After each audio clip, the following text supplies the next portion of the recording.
What's up, guys? In anticipation for chapter 3 of the Age of Sorcery, I thought I'd make an updated weapon and armor meta video. I'll go through meta strength and agility weapons.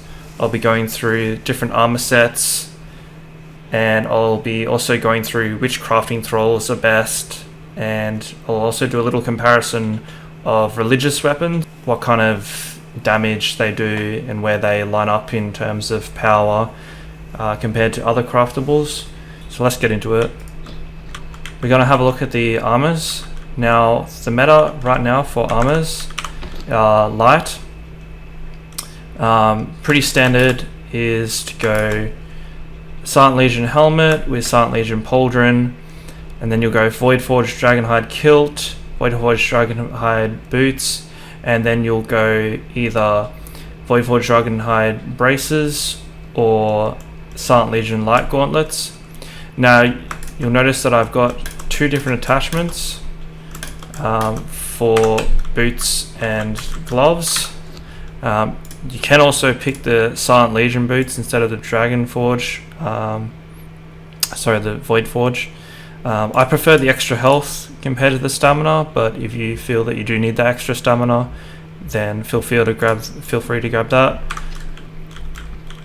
And obviously, if you are looking to go maybe mix in a katana or daggers when it comes to picking your weapons, I would also recommend going the Silent Legion light tasset for the added agility weapon damage, but it's kind of negligible. You're looking at like 6 extra damage per hit if you go for the 8% agility weapon damage, depending on the weapon. And agility weapons, they have a lower base damage compared to strength weapons, so it's probably going to be like 5 or 6 damage that you're losing per hit. So this is going to be a pretty standard light armor PvP setup. Now the reason I like the gliding joint attachments on hands and feet is you just get so much more climb distance compared to not having them. You can see I'm draining very little stamina, and I can actually climb all the way up to the top there. Whereas if you use where have we got this, we'll just use that. Even though these give me extra stamina, you'll see that I'm just going to chew through it a whole lot faster.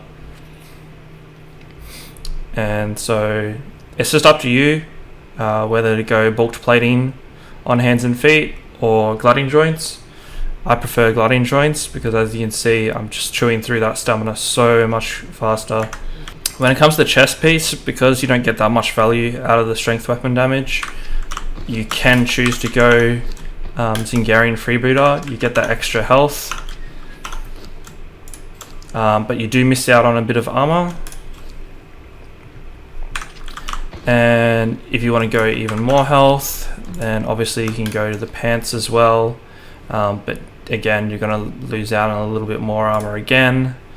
And if you want even more health, obviously you can swap out the braces. And if you go the Voidforged boots as well, then you're going to crack 900 health. So this is going to be your build if you want to go for the maximum amount of health, but you are going to be missing out on a bit of armor, and you're going to be missing out on a bit of stamina that you would get if you use, say, the kilt. If you're going for an agility light armor build, you might want to incorporate the Black Corsair chest guard, but it does again have less armor than the Silent Legion. But you can go that and then Silent Legion light tasset with maybe some extra health to compensate for the lack of armor. And then you've got 16% bonus agility weapon damage with that build. So those are your main light armor builds. Now over to the medium armors. The standard medium setup, and probably the most popular medium setup, is the Skelos Cultist, because it's one of the best ways and easiest armors to get agility damage in each slot, which isn't so important for dagger and katana builds, but if you want to go bow, you really want to maximize the damage per hit. So this is a pretty cost-effective way to get that extra agility damage. It has been nerfed. It used to give 8% agility weapon damage per slot, but you get a lot of armor, and as an added bonus you also get the follower damage and concussive damage, so it's a pretty decent set. I recommend not going bulk plating, because bulk plating actually increases the weight. I'd rather go master plating on head, hands and feet, and then actually go for armor reduction on the chest and legs, because they are the two heaviest pieces. If you want, you can also go, say, three pieces, so like hands, feet and legs with gliding joints. That's also a good option. Or you can just go full gliding joints on each piece, and you'll pretty much have infinite climbing capabilities. So that's it for the agility. One thing to add though is the Silent Legion medium pauldron has agility damage, and it actually has a higher armor value than the Skelos. So this is the best agility damage medium armor on the Exiled Lands. But obviously this is just more convenient to build, but if you do want to get the most bang for your buck,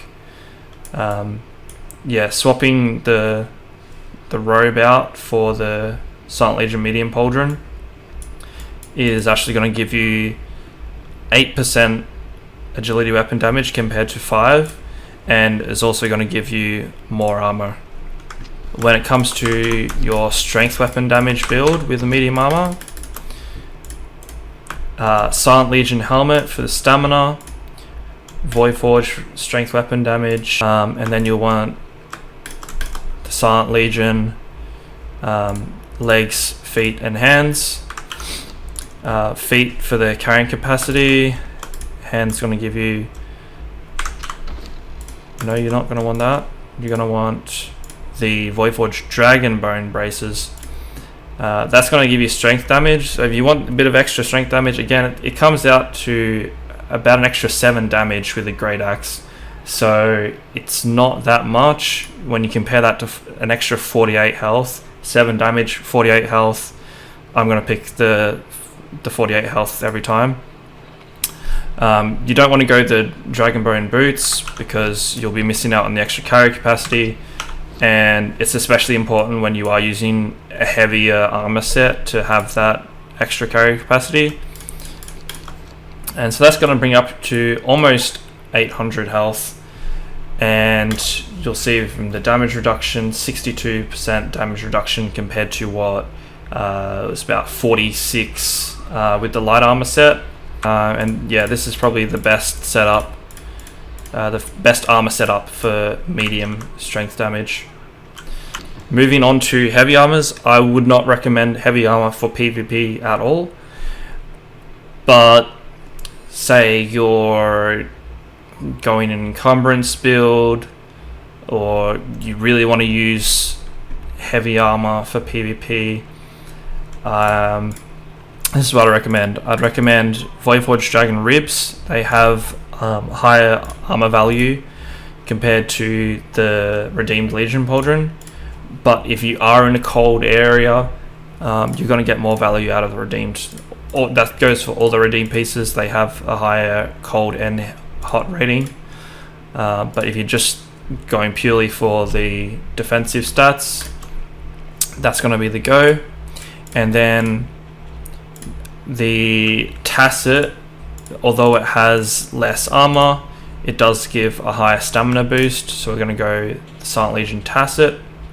And then between these ones, again, strength weapon damage, it's not important.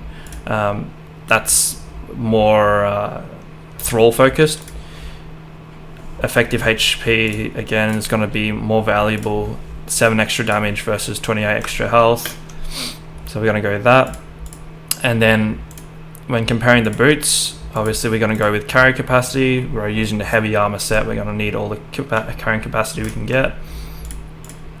And then for the gloves, again, we're just going to go, because they both give the same attribute boost, we're just going to go with a higher armor value, which is the Voidforge Dragon Gauntlets. And that's going to give us 15k armor, which comes out to a 75% total damage reduction. But I really wouldn't recommend using heavy armor for PvP, because you only get 4 rolls before you're stammed, whereas if you're using a light armor set, you're actually going to get 6 rolls. You get 2 extra chances at evasion, which means that you also get more attacks, because if you roll, I've still got heaps of stamina left to attack. If I roll a couple of times, I've still got stamina to attack. Whereas if you use heavy armor, yeah, you're going to be able to tank a lot more damage, but you're going to have to tank a lot more damage because you're not going to have as many rolls, you're not going to have as much stamina to attack. Now, when it comes to weapons, we'll do a quick comparison of the spears available, because some people think that Zath's spear is good. It's actually not. It got nerfed. This is the spear from the Mitra religion. I'll reorder these in order of their power levels. There we go. So as you can see, the Mitra religious weapon, it's beaten even by the Ancient Pike. The Ancient Pike has 64 health damage and 21 armor pen. This only has 59 and 22. So that's garbage. Get that out of here. And then when you're looking at the Ancient Pike and Zathite Spear, there's 1 damage difference, but the Ancient Pike only needs steel and shaped wood. The Zathite Spear needs 50 zeal, a Zath Priest with bonus damage to craftables. It needs star metal, shaped wood, like a tier 4 altar, which requires so much zeal to craft, and then it's on the map for everyone to see. So yeah, it's convenient because it has built-in poison, so you don't have to restock on the poison. But considering you can just pump these out incredibly easily, and you can just have 1 bladesmith to craft all your weapons, and you don't have to worry about getting a priest as well and setting the altar up. The Ancient Pike just far outperforms the Zathite Spear, in my opinion. And then obviously the best one is the Ancient Lemurian Trident with 68 damage and 22 armor pen. So it's 4 extra damage and 1 extra armor pen. As a solo, I like to just stick with the Ancient Pike most of the time, because you don't have to farm for the scales, and it's just a lot cheaper to mass produce these, and you're not worried about losing them. And then we have the Kingslayer Polearm. Now, the one benefit of this is obviously its extended range. It has higher range than any other pike in the game.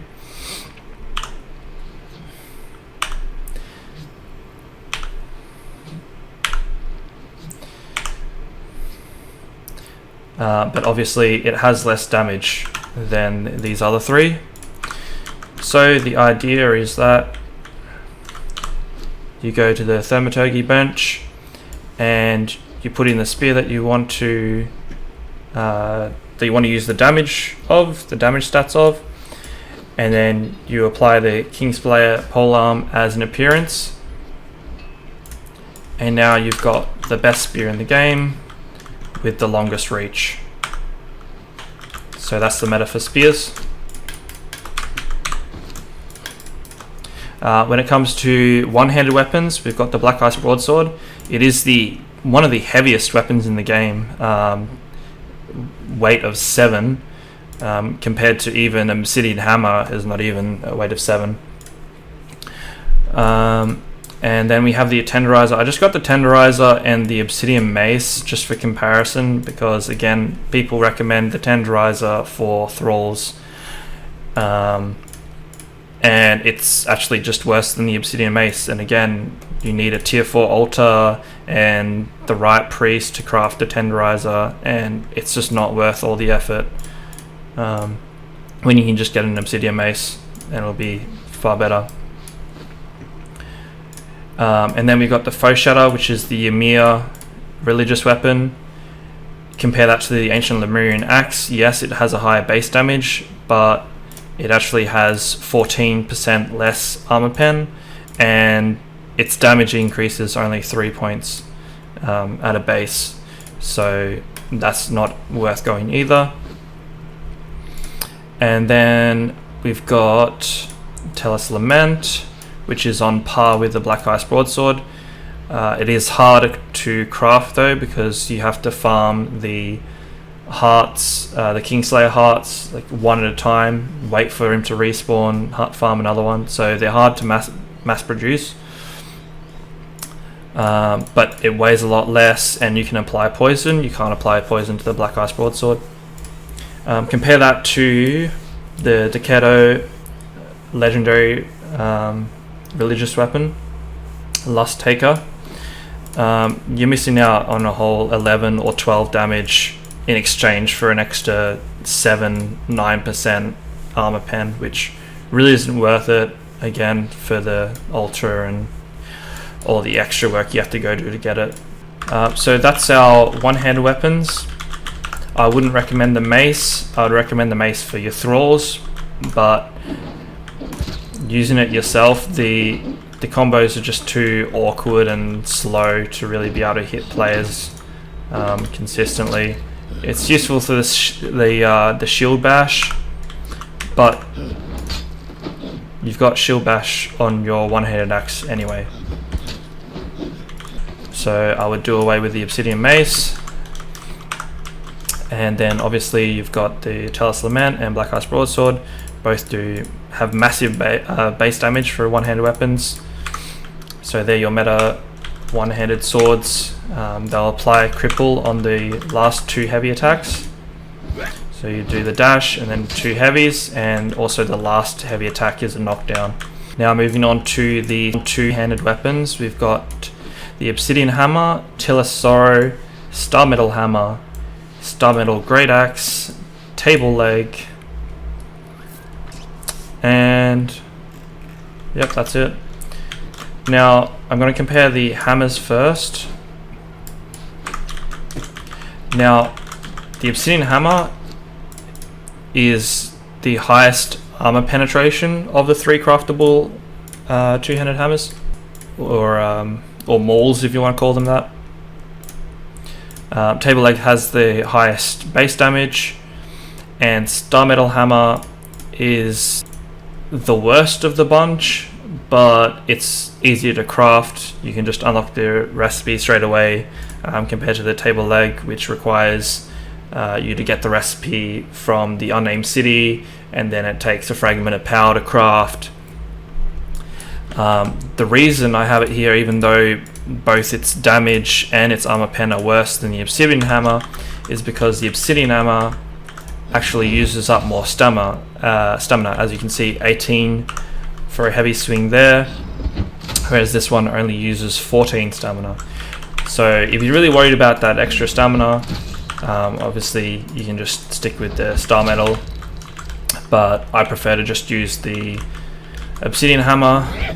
It's got the higher damage, it's got the higher armor pen, and the armor pen is what you're really going for when you're going with a hammer. And then obviously if you can make it, you got the economy to make it, you can make the Table Leg, because again that only uses 14 stamina for the first heavy swing, so it has the same stamina consumption as the Star Metal Hammer, but has more damage and more armor pen.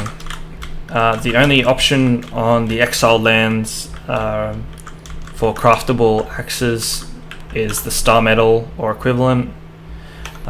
These are really popular right now. They do massive damage, and they're really good for doing switch ups with the pike. So you can hit someone from a distance with the pike, and then you can follow up with the axe and get huge damage off. You can see if I buff up, what is it right now? 183 damage. If I buff up with strength potion and strength food, and I'm wearing that, I have 216 damage. And so you're hitting for a lot with your heavy attacks, and that's increased even more depending on your attributes, because you can be getting more when you're low health. So the great axe is really popular right now. And then for the best greatsword, it's going to be Sorcery with 79 damage and 37 armor pen. And this is really good for chasing opponents, because you get that really wide sprint attack, and it's one of the few sprint attacks. I think the katana has a bleed on its sprint attack, and the greatsword has cripple on its sprint attack. So it's really good compared to other weapons that tend to not have a status effect on it. Really good for chasing opponents down. You get that nice wide swing, apply a cripple, and then you can roll into a spear thrust to chase. And that's it for the strength weapons. I'll just quickly add a note about the shield. Shields are not used pretty much ever, and they're certainly not used like this if you want to use them effectively. If you want to use a shield, it's best to use it for its combos. You'll see that my second heavy attack is coming out a little bit faster than it would usually if I just joined that. So a bit of a change in the combo, but the main draw for shields is their effectiveness against archers, particularly in a duel/arena environment, because even though it looks like you should be able to hit my legs at least, or maybe my head, it actually blocks your whole frontal and some of your side.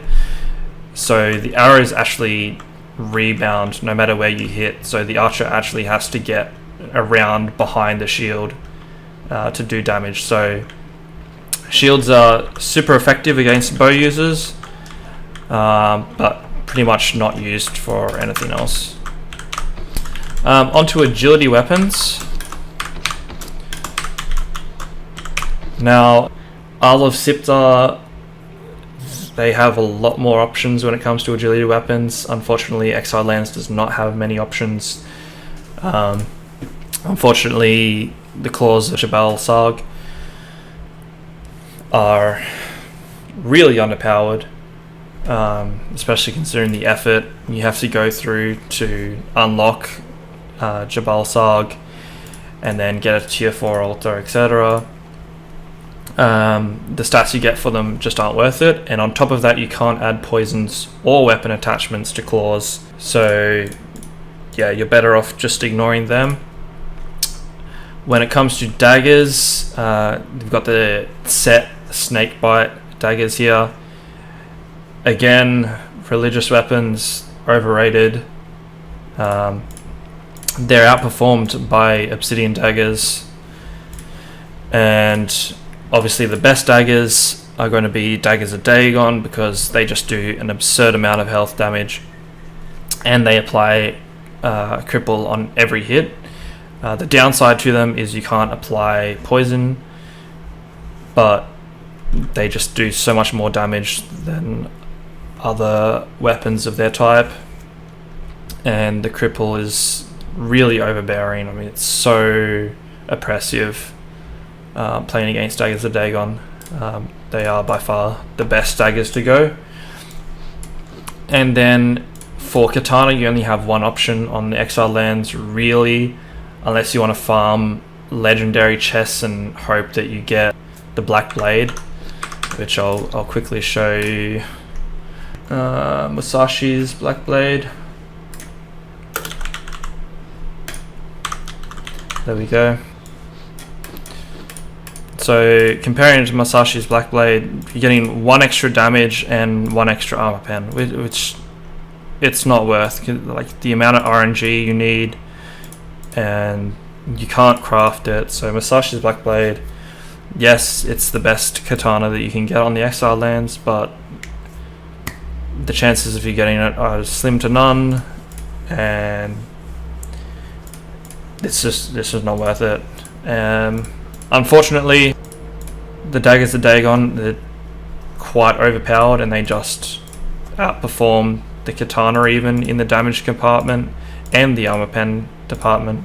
But luckily for katana users, the katana light attack actually counters the dagger light attack because it has increased hyper armor, which basically means that the dagger user is going to get knocked back or staggered before the katana user does. So you're basically able to stop the dagger spam. Also, even though other weapons, say the axe or the one-handed sword, they're also able to outperform daggers in the hyper armor department, the katana is, I'd say, probably a little bit easier to pull off in some regard, because it does have really quick light attacks that you can just spam continuously.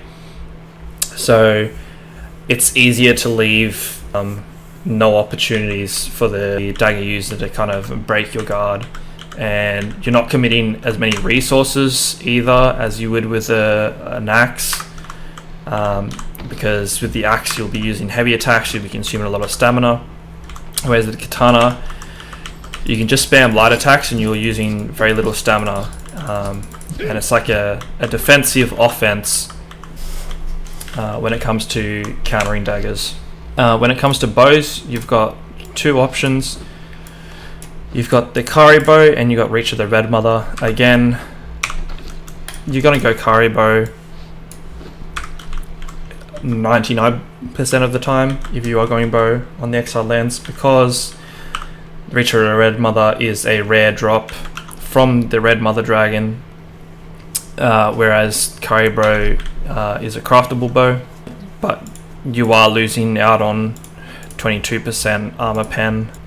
I did a test on the Arena Champion, and Hollowbone arrows obviously outperform Obsidian arrows in the armor penetration department, but again, they're not craftable. You have to farm them, and they're a rare drop again compared to the Obsidian arrows. But I just did a run of the Kari bow with Obsidian, so 2 craftables versus Reach of the Red Mother with non-craftable arrows, and it took me 29 arrows with the Hollowbone and Reach of the Red Mother, compared to 53 arrows with the Kari bow and the Obsidian arrows to take down the Arena Champion. Give or take a few arrows depending on where they hit, but that's the difference basically in damage between the 2.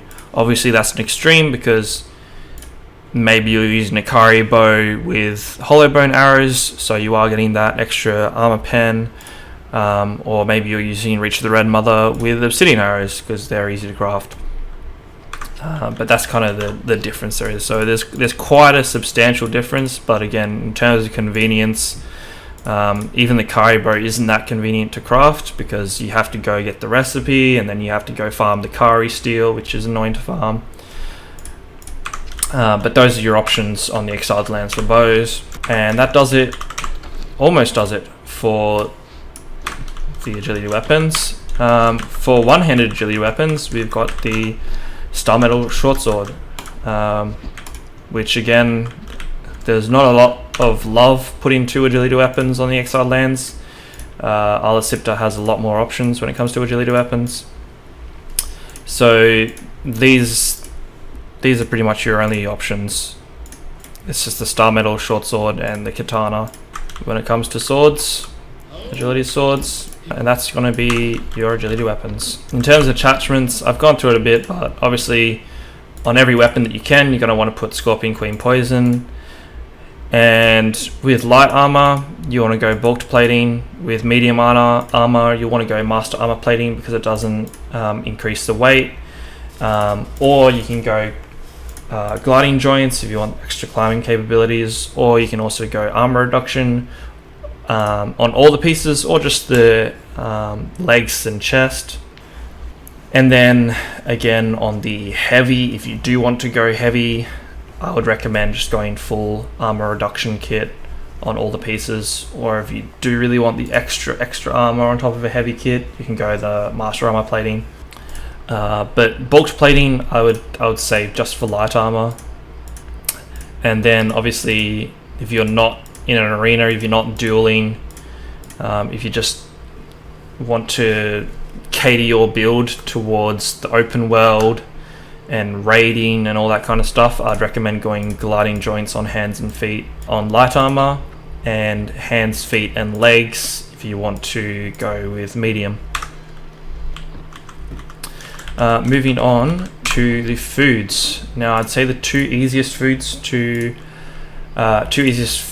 craft, Feast of Set and Feast to Yog. Feast of Set doesn't require any other religions to craft, so you can start with Set and then you can immediately start farming the Feast of Set. Whereas Feast of Yog, you're going to need to get Zath as well, for convenience sake, because then you can use the Zath knife to skin spiders that you kill, and they'll give you skulls that you can then use to craft the Feast of Yog. And the bonus to Feast of Set is you'll also, in the process, craft herbal tea, and herbal tea makes a great combination with the feast, because they both give a boost to your stamina regen. So if you deplete your stamina, you want to pop a feast and a herbal tea if you want to get your stamina back up to full as quickly as possible.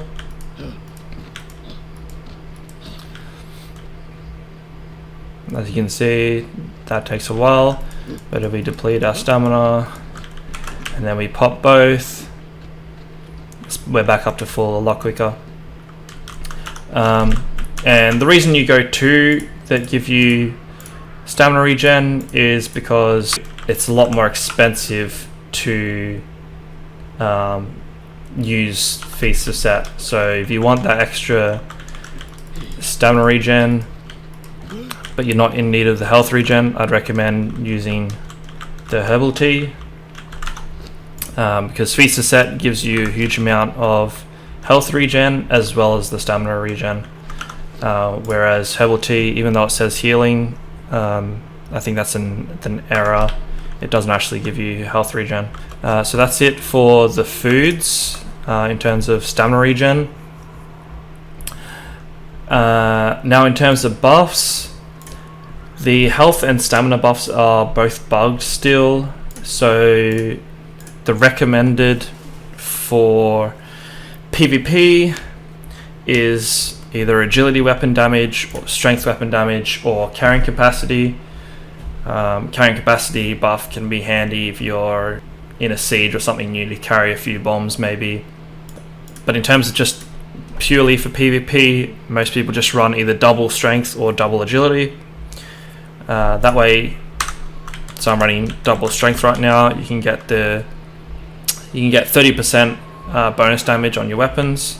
I would only really recommend going agility weapon damage buffs if you're using a bow, because again, when you're going daggers or katana, you're using it more for the utility of you can attack really quickly, stagger really quickly, you can chase, you can cripple opponents with the daggers of Dagon.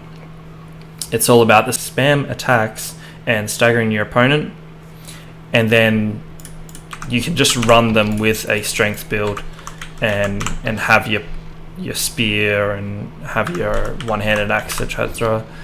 And just have these as like an offhand weapon. But obviously, yeah, if you want to just run agility weapons, then that's perfectly fine as well. So that's going to be your food buffs, either salted exquisite meat or salted pork. And then when it comes to the elixirs, it's either elixir of might or elixir of grace. Now, elixir of might is a little bit of a pain to farm because you need Grey Lotus. So I actually recommend getting Black Lotus potions,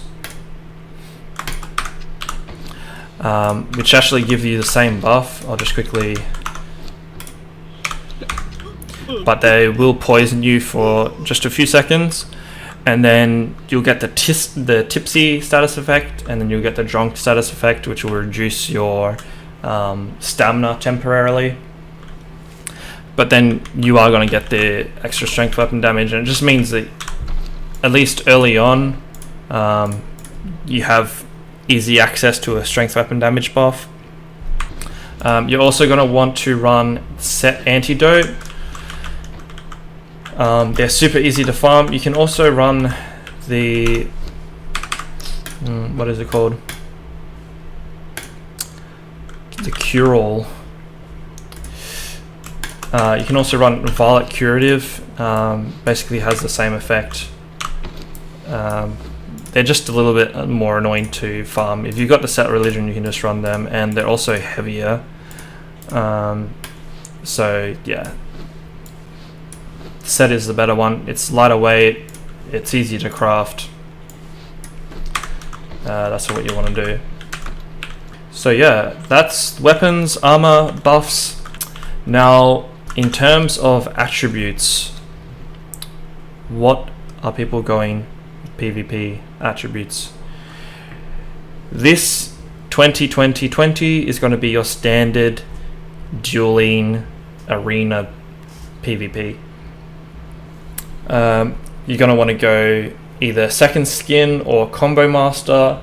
If you're doing strictly arena dueling, combo master is not a bad one, but the chances of landing that last hit on good players, the chances are not very high.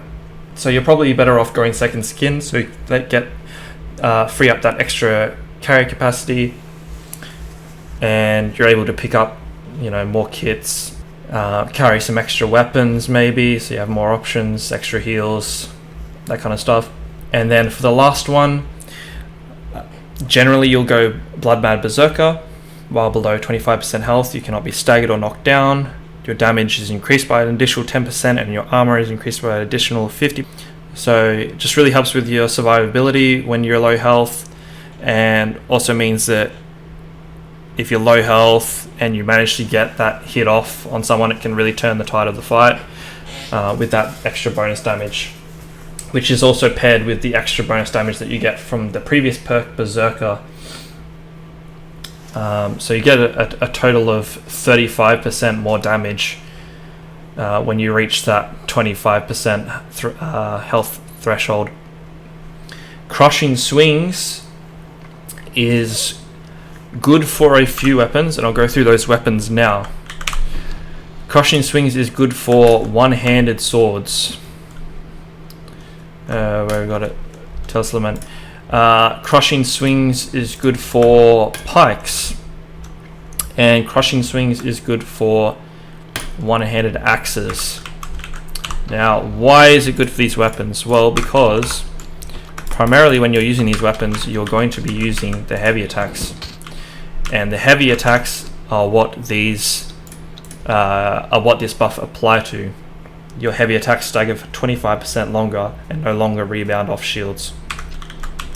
So number one, it's useful because, well, if you're using a weapon that doesn't have shield bash and someone's using a shield for some reason, you're not going to rebound off them anymore. You're not going to get the shield bash, but you're not going to rebound either.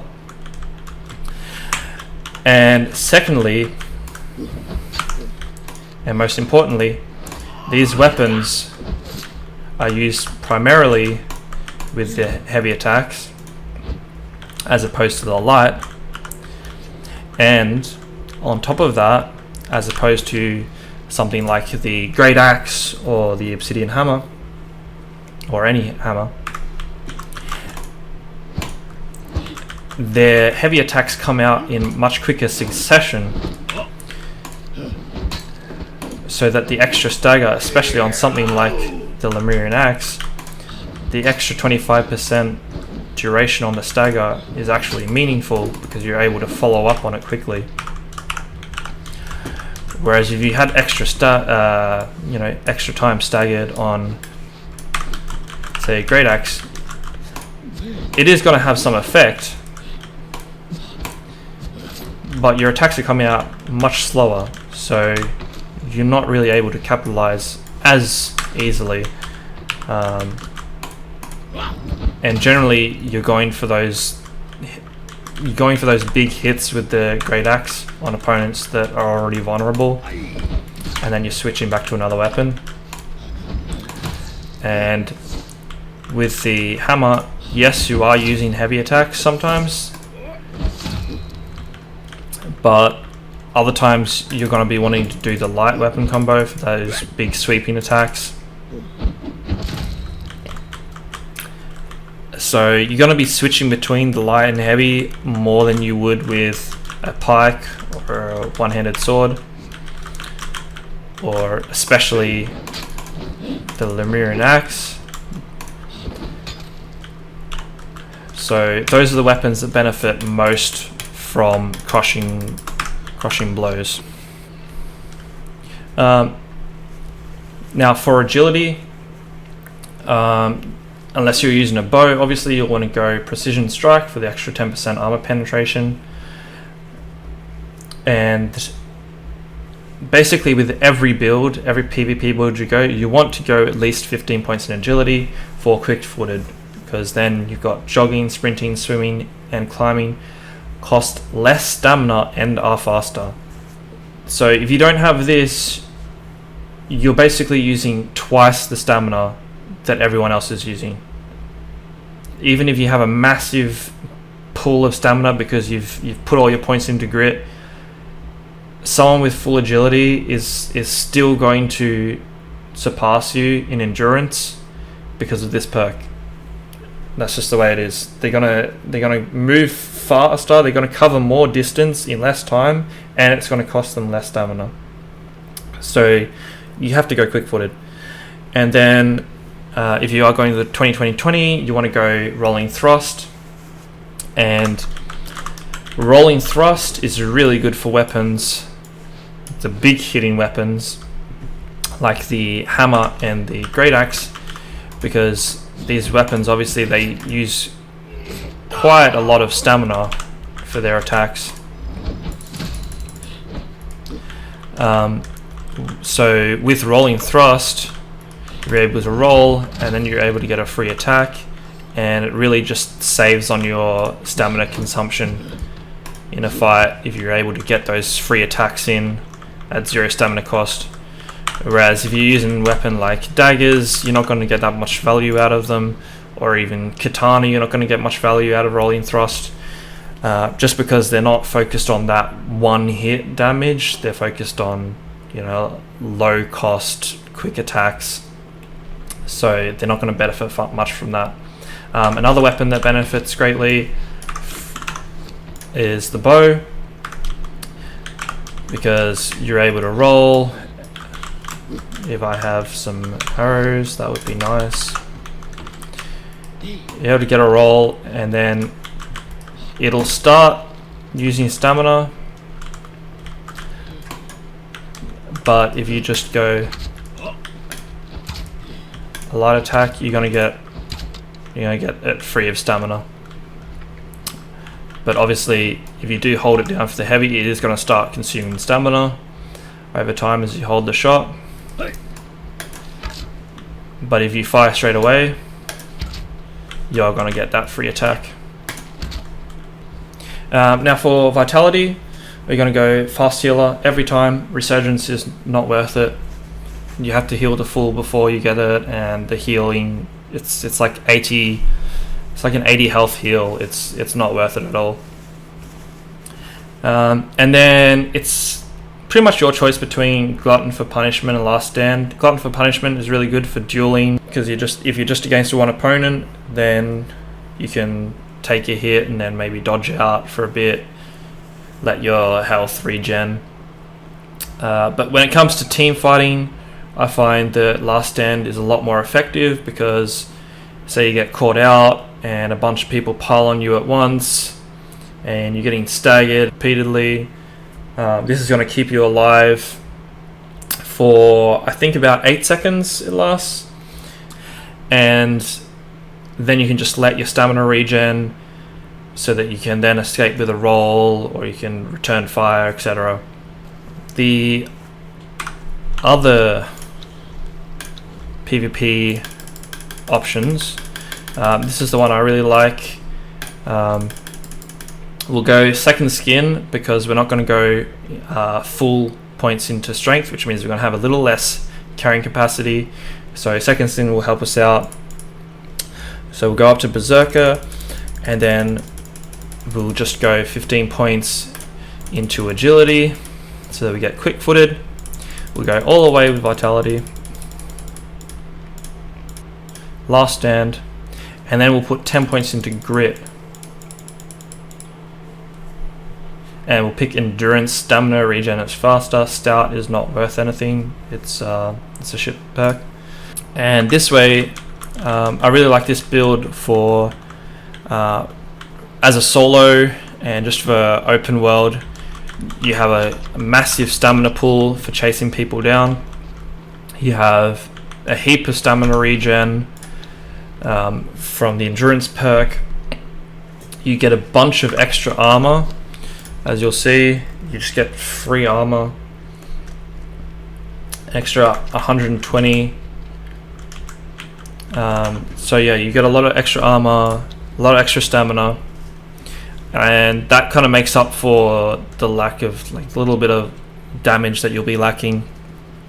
And also it'll make up for the armor that you lose from Blood Mad Berserker, because Blood Mad Berserker just gives you an additional 50 armor when you're low. This is a permanent extra 120 armor that you'll have. So this is my favorite open field build. And then we'll also look at another build which isn't a favorite of mine, but some people like to go it. You can go Crushing Swings is probably a good one with this build, but we'll just go 15 into Agility and go Glutton for Punishment or Last Stand, and then we'll just go 5 points into Grit. So we're getting an extra 40 armor and an extra 20 stamina, so we have a fairly large stamina pool again, and we're just missing out on the Rolling Thrust. So this is a good build. You've got a larger health pool, which means more attacks, and it's good if you don't have to roll as much. So it's a really good raid build, really good open world build again, because you have a lot of chase potential. And if you're not constantly having to roll attack, or again like I was saying, it's a good build to go crushing swings with, because you might want to use Pike and Lemurian Axe and Tellus Lament combo,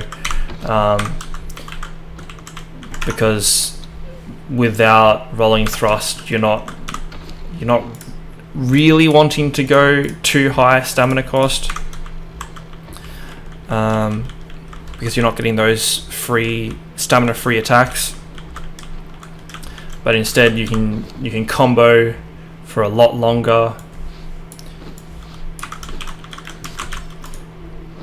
with these other weapons, and you can get those staggers, and you can combo for quite a while, and you can chase a lot, etc. And you get that extra bit of armor. You can also go, say you want to go an archery build. I'd probably recommend going full agility with, you can go either extended leap or rolling thrust, it's up to you. Rolling thrust is going to be more damage, extended leap is good for open world, you'll be really hard to catch.